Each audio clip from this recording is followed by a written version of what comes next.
Did you know that you're statistically twice as likely to get killed by an animal in Florida compared to here in Mississippi? And while that may not be the biggest reason to look at Mississippi over Florida, it's just one of many, and there's some that are really going to make a big difference for you, I think. So I know, look, if you're looking at Florida, you probably are not thinking Mississippi is even something that you would consider. But if you'll give me just a few minutes, I think I might change your mind. And I know the comments are already coming. Mississippi sucks. Why would anybody move to Mississippi over Florida? Thanks for the info, Jared, and I love the Ford truck hat. Oh, I didn't expect that one, but you're welcome and thanks. Now, before we get too deep in this video, I want to say real quick, my name is Jared Laster. I am a real estate agent here in the state of Mississippi, and if I'm able to talk you into moving to Mississippi over Florida, or if maybe you already were, or if you got other questions, take a second to take down this number here. You can call us, you can text us. If you prefer to email, we can do that too. You could even break out your megaphone. Really though, y'all, you know, it's just whatever it takes to get in touch with us here so we can make your move to Mississippi as smooth and as easy and as stress-free as possible.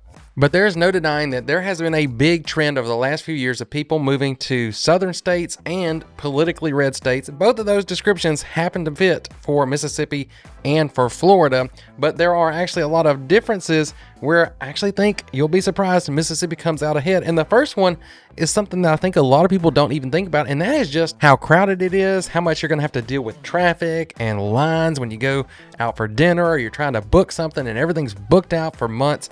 And the best way to spell this out for you is just to pull the statistics. And I got it right here. As of 2021, and you know these numbers have gone up since then, the Florida population is 21.78 million people in Florida, and that's with a land area of just under 66,000 square miles. If you look at Mississippi, there's 2.95 million people, again, as of 2021. This is probably, maybe it's gone up to 3, but say maybe 3 million people in just 48,430. So Mississippi's a little bit smaller, but if you look at the people per square mile, that's 331 people for every square mile in Florida, and just 61 in Mississippi. So what is that? About 1/5 of the population density compared to what you have there in Florida.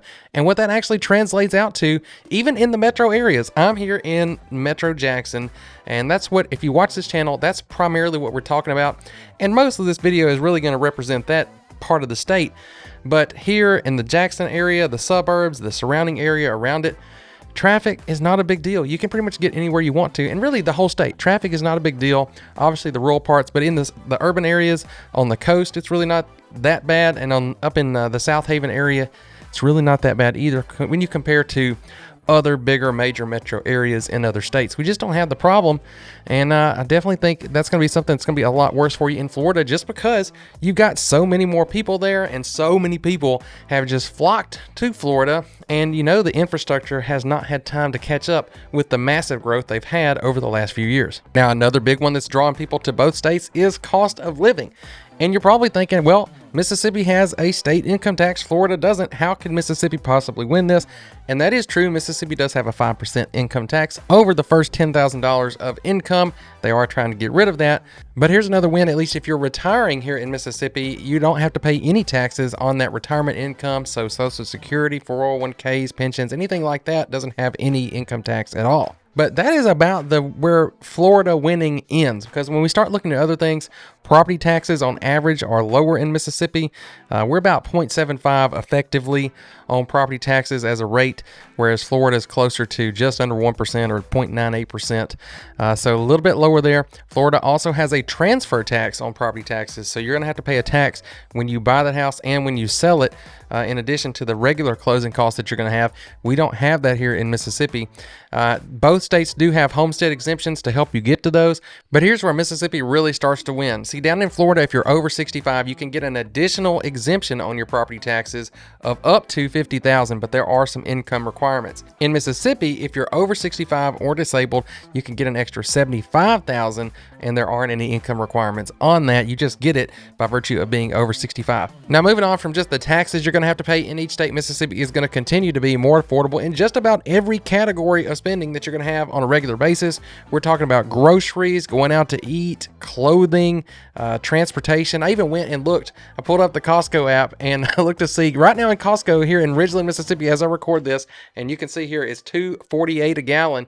And then I just went and scrolled around Florida, and you can see there we're looking at $2.90 to $3 or more in some cases all around Florida. So it's about 40 or 50 cents higher just for gas in Florida compared to what you find here in Mississippi. Now, Costco is the cheapest here.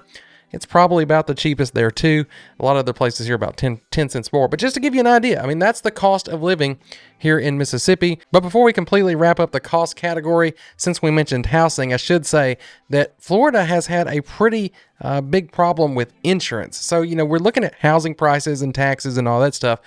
But your homeowner's insurance in Florida is going to really probably give you a little bit of a sticker shock down there compared to what you'll find in most of Mississippi. Now, in fairness, I'll say if you're going to be in the coastal region of Mississippi, which is basically right there in line with the Florida Panhandle, you won't get this benefit as much.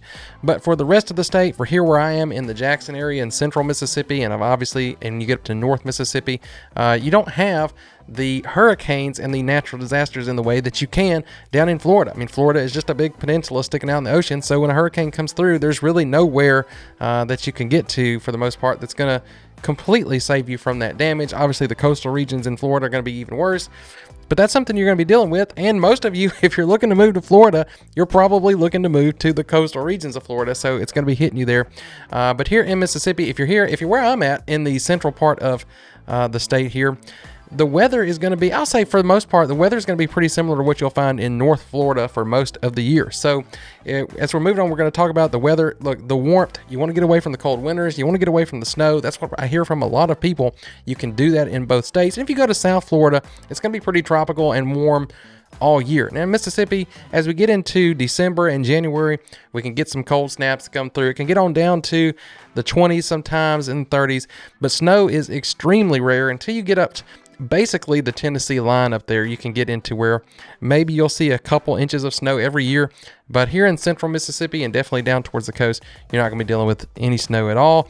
When it does happen every 2 or 3 years, it's pretty exciting. Everything shuts down and you don't have to do anything, but it's almost always melted within a day or two at the most. So if you're coming for the warmth, you can get that in both places. And if you would like to not have to deal with hurricanes and the additional cost and the headaches of preparing for those, leaving, and then paying that insurance cost, you can probably find something that's going to work a lot better for you in Mississippi. And you can still get to the beach.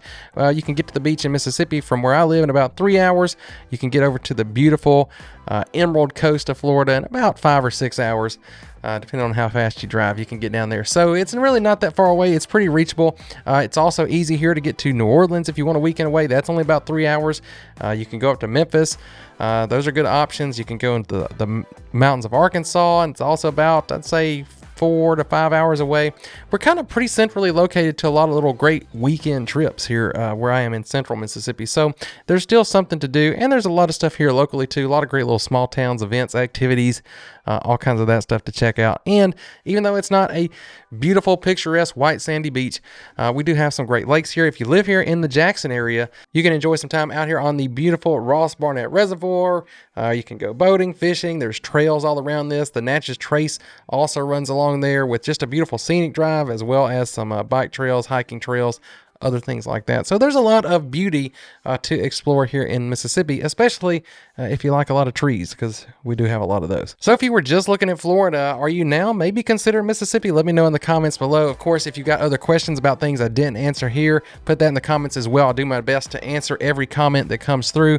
And if you've got some more detailed things, some more specific questions, again, that's what we're here to do. I'm here to help. I love making these videos, but I love it even more when we can help y'all make the move here to anywhere in the Jackson area, or I can hook you up with somebody in the entire state of Mississippi. So take down that, call us, text us, whatever it takes to get in touch with us. And if you want to know a little bit more in the meantime about what it's like living here in the central Mississippi area, check out the video. I'll pop up right there. I'll see you there.